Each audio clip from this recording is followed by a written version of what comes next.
Welcome to day 111 of our one-year Bible reading plan. Today we'll read 2 Kings chapters 9 through 10. Before you begin, remember that it helps to establish a daily reading time. Begin with a short prayer, asking the Holy Spirit for wisdom and understanding. Always read for understanding and to hear from God, not just to finish today's reading. Please like, subscribe, and share this video to bless someone else. Now let's begin. 2 Kings chapter 9, verse 1. The prophet Elisha summoned a man from the company of the prophets and said to him, "Tuck your cloak into your belt, take this flask of olive oil with you, and go to Ramoth Gilead. When you get there, look for Jehu son of Jehoshaphat, the son of Nimshi. Go to him, get him away from his companions, and take him into an inner room. Then take the flask and pour the oil on his head and declare, 'This is what the Lord says. I anoint you king over Israel.' Then open the door and run. Don't delay." So the young prophet went to Ramoth Gilead. When he arrived, he found the army officers sitting together. "I have a message for you, Commander," he said. "For which of us?" asked Jehu. "For you, Commander," he replied. Jehu got up and went into the house. Then the prophet poured the oil on Jehu's head and declared, "This is what the Lord, the God of Israel, says. I anoint you king over the Lord's people Israel. You are to destroy the house of Ahab your master, and I will avenge the blood of my servants, the prophets, and the blood of all the Lord's servants shed by Jezebel.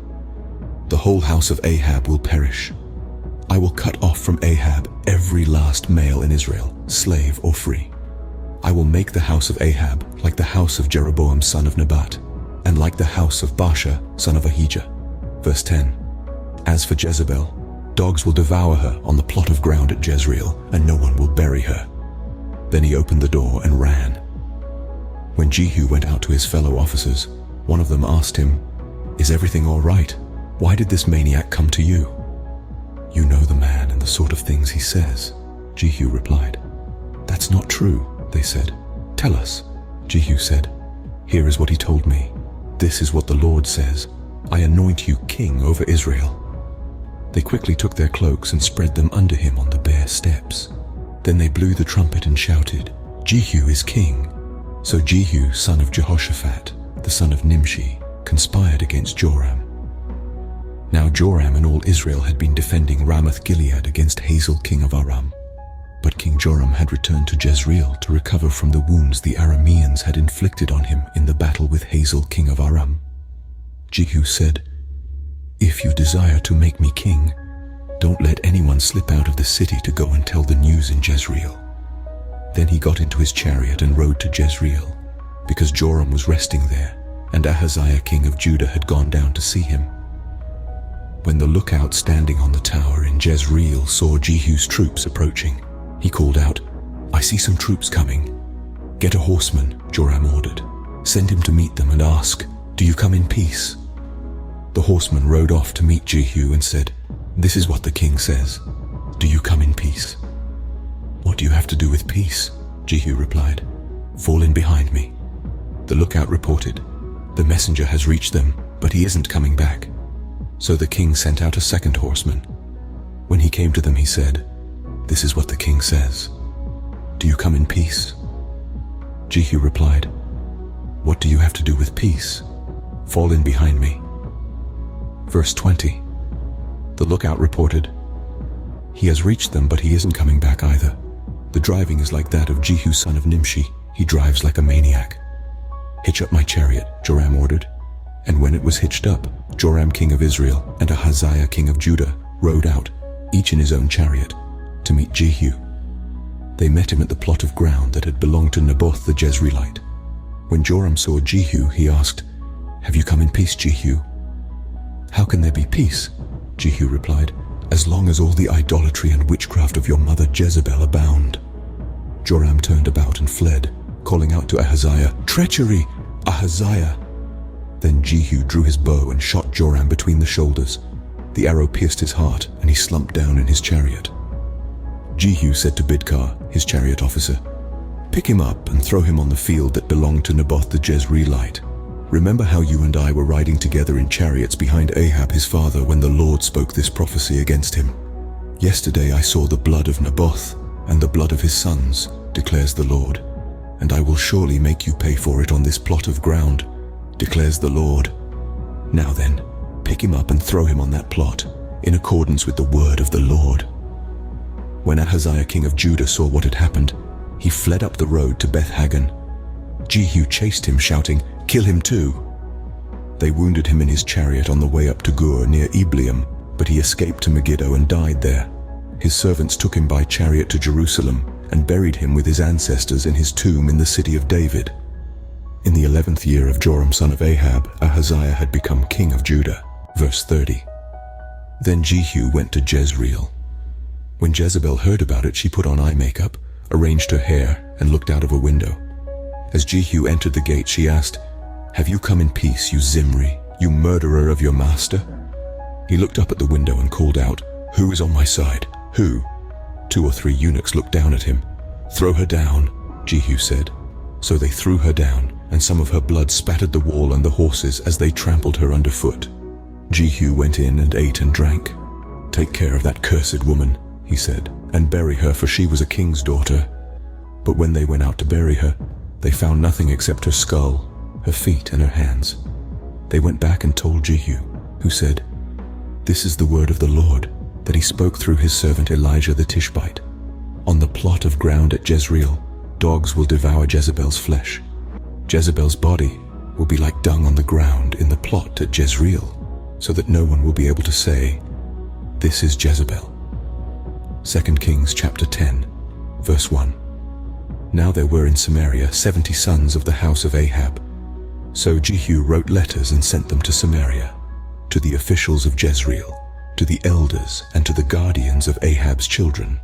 He said, "You have your master's sons with you, and you have chariots and horses, a fortified city and weapons.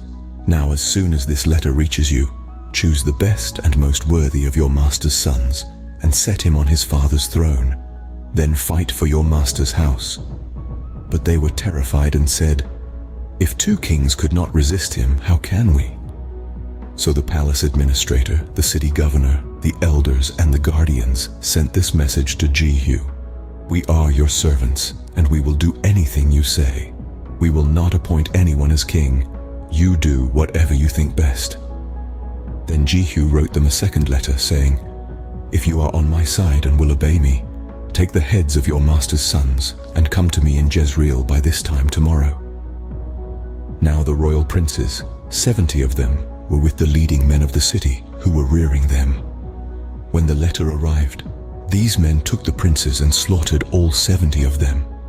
They put their heads in baskets and sent them to Jehu in Jezreel. When the messenger arrived, he told Jehu, "They have brought the heads of the princes." Then Jehu ordered, "Put them in 2 piles at the entrance of the city gate until morning." The next morning Jehu went out. He stood before all the people and said, "You are innocent. It was I who conspired against my master and killed him, but who killed all these?" Verse 10. "Know then that not a word the Lord has spoken against the house of Ahab will fail. The Lord has done what he announced through his servant Elijah." So Jehu killed everyone in Jezreel who remained of the house of Ahab, as well as all his chief men, his close friends, and his priests, leaving him no survivor. Jehu then set out and went toward Samaria. At Beth-Eked of the shepherds, he met some relatives of Ahaziah king of Judah and asked, "Who are you?" They said, "We are relatives of Ahaziah, and we have come down to greet the families of the king and of the queen mother." "Take them alive," he ordered. So they took them alive and slaughtered them by the well of Beth-Eked, 42 of them. He left no survivor. After he left there, he came upon Jehonadab son of Rechab, who was on his way to meet him. Jehu greeted him and said, "Are you in accord with me as I am with you?" "I am," Jehonadab answered. "If so," said Jehu, "give me your hand." So he did, and Jehu helped him up into the chariot. Jehu said, "Come with me and see my zeal for the Lord." Then he had him ride along in his chariot. When Jehu came to Samaria, he killed all who were left there of Ahab's family. He destroyed them, according to the word of the Lord spoken to Elijah. Then Jehu brought all the people together and said to them, "Ahab served Baal a little, Jehu will serve him much. Now summon all the prophets of Baal, all his servants and all his priests. See that no one is missing, because I am going to hold a great sacrifice for Baal. Anyone who fails to come will no longer live." But Jehu was acting deceptively in order to destroy the servants of Baal. Verse 20. Jehu said, "Call an assembly in honor of Baal." So they proclaimed it. Then he sent word throughout Israel, and all the servants of Baal came. Not one stayed away. They crowded into the temple of Baal until it was full from one end to the other.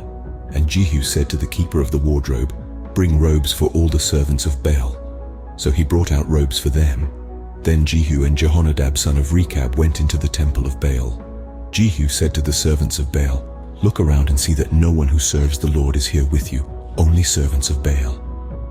So they went in to make sacrifices and burnt offerings. Now Jehu had posted 80 men outside with this warning: "If one of you lets any of the men I am placing in your hands escape, it will be your life for his life." As soon as Jehu had finished making the burnt offering, he ordered the guards and officers, "Go in and kill them, let no one escape." So they cut them down with the sword. The guards and officers threw the bodies out and then entered the inner shrine of the temple of Baal. They brought the sacred stone out of the temple of Baal and burned it. They demolished the sacred stone of Baal and tore down the temple of Baal, and people have used it for a latrine to this day. So Jehu destroyed Baal worship in Israel.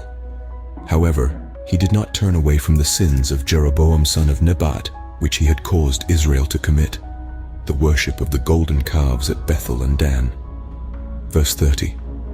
The Lord said to Jehu, "Because you have done well in accomplishing what is right in my eyes and have done to the house of Ahab all I had in mind to do, your descendants will sit on the throne of Israel to the 4th generation."